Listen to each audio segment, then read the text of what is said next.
War. War is hell. As you all know, we be at war with the treacherous Wanda. The Warsmith, who had betrayed our brethren, pledged herself to an ancient enemy and declared war upon the Sea of Thieves. Balls and blades at the ready, lads. To battle we go. As pirates, we may not be accustomed to being team players. However, when the dead rise from the depths below, it behooves us all to band together and make allies in the face of the fearsome ferocities of the deep. But there be times when fate throws you into the fold, and neither sloop nor brigantine to sail at your side. It was on such a night I found myself crewed up with a galleon of random pirates, who were making ready to battle. Now old Captain Jorvik prefers to sign articles with pirates he trusts, but war makes such strange bedfellows, as one of the men had been acting a bit odd. Stricken with a curse, perhaps, unable was he to hear the orders of his captain, nor communicate with us as to his own desires. The boys had just found a cursed chest, crying tears that we planned to use against the Warsmith. However, when stopping to prep the ship with supplies and unload our cargo before battle, this swindling scallywag takes our precious cursed weapon and sells it for a measly 600 gold. We brigged the bilge rat, cursed his name, but headed out to battle all the same. It was here in the wilds that we found ourselves, no other ship to ally with, and one man in the brig. When we heard the terrible sound of the enemy below.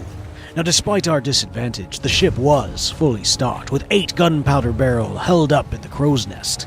And as my 2 comrades defended our vessel, it was I, Captain Jorvik, that dived below and boarded the ships as they rose, blasting the skeletal horrors back to Davy Jones. One by one they appeared, and one after the other we sent them down, gathering the treasures they held and loading them up into our battered ship. When the captain of the fleet finally appeared, we were down to naught but a few planks and cannons. She, along with her consort, circled in as we boarded the enemy ships for supplies and emptied what little shot we had left. Now, lads, I'm not too ashamed to say it, but when the barrels were empty and the kegs were all gone, old Captain Jorvik went to work with nothing more than a bucket of water. And as I filled her up to the point that her hull was buckling and riding slow, I quickly stopped and turned to hear my crewmates screaming for their lives out as our ship departed down, sinking under the blasts.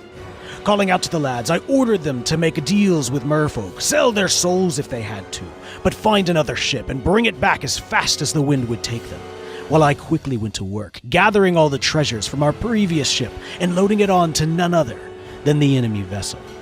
A pirate, loading up a skelly ship with treasure. Aye, for they would not be keeping the treasure long. As my crew returned with our new vessel, ordered a hard to port, and together we delivered a full complement of cannon fire directly into the captain's ship, blasting her and sending her to the depths. After we gathered the entire treasures aboard, including the loot that they had so graciously held in trust from our previous ship, we raised our grogs high, toasted our success, and reveled in the spoils of war. But lads, the war continues, and as fighting rages across the wilds, to the ancient isles, and up to the shores of plenty, know this, fortune favors the bold, and even when your numbers are down and your crewmates betray you, there is glory to be had in the challenges of battle. Life for the living, and death to all skellies. Now get out there, and bring justice to the Warsmith. May fortune follow you, lads. This be Captain Jorvik, signing out.